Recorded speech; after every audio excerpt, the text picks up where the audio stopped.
Bonjour, bienvenue à ce nouveau numéro de Parcours Entreprise. Aujourd'hui, nous allons parler d'une association qui s'appelle Tourist Service. Joël Bézier, bonjour, vous en êtes le président.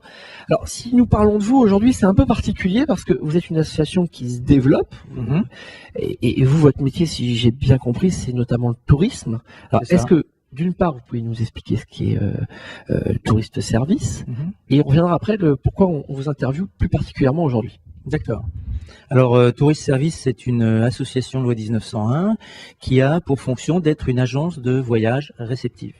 C'est-à-dire que nous recevons sur Paris et sur l'Île-de-France des personnes en situation de handicap qui souhaiteraient visiter Paris et l'Île-de-France. Alors aujourd'hui, effectivement, nous servons essentiellement des agences de voyage étrangères qui recherchent des services spécifiques sur Paris pour des personnes, notamment en fauteuil, qui ont besoin donc d'avoir des lieux et des transports adaptés pour réaliser un séjour sur Paris. Nous souhaitons qu'il devienne naturel pour des personnes qui sont en situation de handicap de faire appel à, on va dire, un spécialiste qui va leur apporter une totale sécurité pour réaliser un séjour qui souvent est le séjour de sa vie sur Paris. Lorsqu'on vient d'étranger, de New York ou d'ailleurs, si on vient à Paris alors qu'on est en situation de handicap, on a envie que ce soit un voyage réussi et nous on est là pour amener cette réussite avec tout ce qui est adapté et de supprimer toutes les contraintes dues au handicap, en tout cas la majeure partie des contraintes dues au handicap pour que ce voyage soit réussi. Alors si on vous interviewe plus particulièrement aujourd'hui, c'est parce que vous nous avez contacté, tout simplement. C'est vrai. Pour nous dire, voilà, j'ai un souci, aujourd'hui je dois trouver des locaux, c'est ça, et en fait, a priori, c'est plus compliqué que prévu, en fait. Alors c'est un petit peu ça. Effectivement, nous souhaitions trouver des locaux sur Paris pour pouvoir accueillir d'une façon plus professionnelle à la fois les personnes que nous recevons, que nous accueillons et qui viennent de l'étranger, mais nous souhaitons surtout mettre ces services accessibles aux personnes qui habitent Paris et l'Île-de-France. Donc nous avons cherché un local sur Paris, nous avons trouvé un local qu'initialement nous devions prendre avec une autre association. Malheureusement, cette association, pour des contraintes techniques, a été obligée de ne pas poursuivre ce projet. Nous nous retrouvons aujourd'hui avec un local qui nous convient parfaitement pour travailler, mais qui malheureusement est trop cher pour notre association. Donc nous devons compléter notre budget. Trop cher parce qu'en fait le bailleur en question louait, on va dire, ce bien à un prix qu'il l'a augmenté de manière assez significative, en augmentant de 10 000 euros, c'est ça, par an. Et puis au final même, il vous l'a doublé, c'est-à-dire qu'on est passé à un prix démesuré. Mais pourquoi continuer sur ce local-là, puisqu'aujourd'hui, honnêtement, le prix au mètre carré par an est devenu démesuré? Oui, le prix est particulièrement lourd, effectivement, pour une association sur Paris, en ce sens où aujourd'hui les locaux sont rares, restent malgré tout assez rares, et les locaux notamment accessibles. Nous avons cette contrainte d'être un local accessible. Mais alors, ça veut dire que finalement, ce bailleur exagère ou il n'y a pas moyen d'avoir des...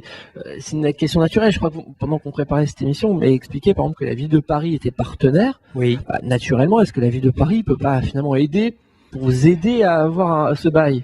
Écoutez, moi, je le souhaiterais. Je pense que la mairie de Paris, déjà, à travers les services qui s'occupent du handicap et du tourisme, ont conscience que ce que nous apportons est un projet qui peut amener un vrai plus à la ville de Paris, qui est, rappelons-le, la première ville d'accueil touristique du monde. Et donc, nous souhaitons que ce soit le cas aussi pour les personnes en situation de handicap.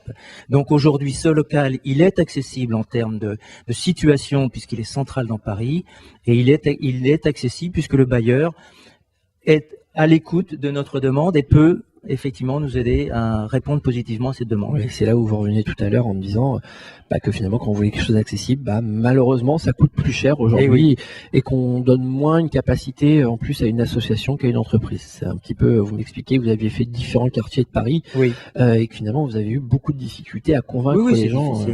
C'est difficile, on a trouvé d'autres locaux qui étaient des fois beaucoup moins chers, qui étaient très accessibles, mais le bailleur préférait louer à une entreprise internet qui aurait pu se mettre au 18e étage de la Tour Eiffel. L'idéal, bien entendu, c'est d'avoir, on va dire, un parrain, une entreprise qui se dit, nous on a envie de marquer un événement fort dans l'histoire de notre entreprise, dans le domaine du handicap, eh bien on va offrir à Paris la première agence d'accueil pour toute personne en situation de handicap sur Paris, qu'il habite à Paris ou qu'il habite à l'autre bout du monde.